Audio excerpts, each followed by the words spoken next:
बलूचिस्तान हुकूमत शाह नूरानी police training college Quetta ऐं सिविल अस्पताल धमाकनि जे मास्टर माइंड खे गिरफ़्तार करण जी दावा कई आहे। सूबाई घरू वज़ीर सरफराज़ बुगटी ऐं तर्जुमान सूबाई हुकूमत अनवारुल हक काकड़ पुलिस अमलदारनि सां गॾु कयल हंगामी प्रेस कॉन्फ्रेंस खे ख़िताब कंदे दावा कई आहे त कोयटा जे खरोटाबाद वारे इलाइक़े जे रिहायशी सईद अहमद बादेनी जांच दौरान एतराफ़ कयो आहे त हू तहरीक तालिबान ऐं लश्कर जंगवी सां गॾु कमु कंदो रहियो आहे। संदस चवण हो त अफगानिस्तान ऐं वजीरिस्तान मां तरबियत मुकम्मिल करण बाद हुन कोयटा शहर अंदर पुलिस एहलकारन के निशानो बनाए कत्ल कयो।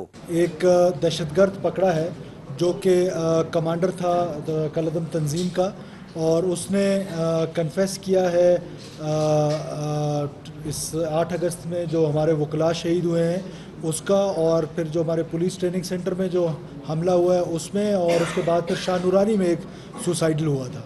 ये दहशतगर्द जो है ये कोयटा का रहने वाला है। इसका नाम सईद अहमद उर्फ तकवा है। इसकी कौमियत जो है उर्फ तकवा सईद अहमद उर्फ तकवा वल्द अब्दुलस्तार कौम बादीनी, और ये किली देबा कोयटा का रहायशी है।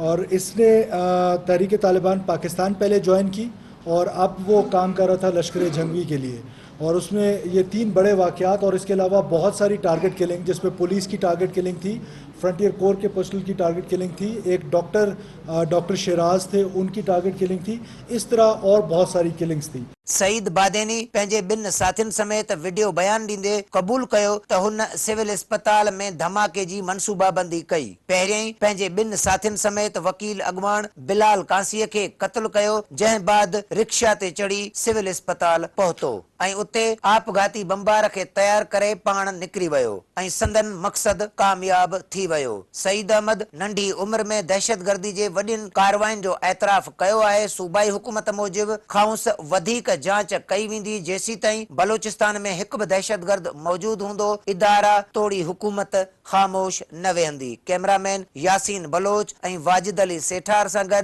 हकीम सेठार, सिंध टीवी न्यूज़, कोयटा।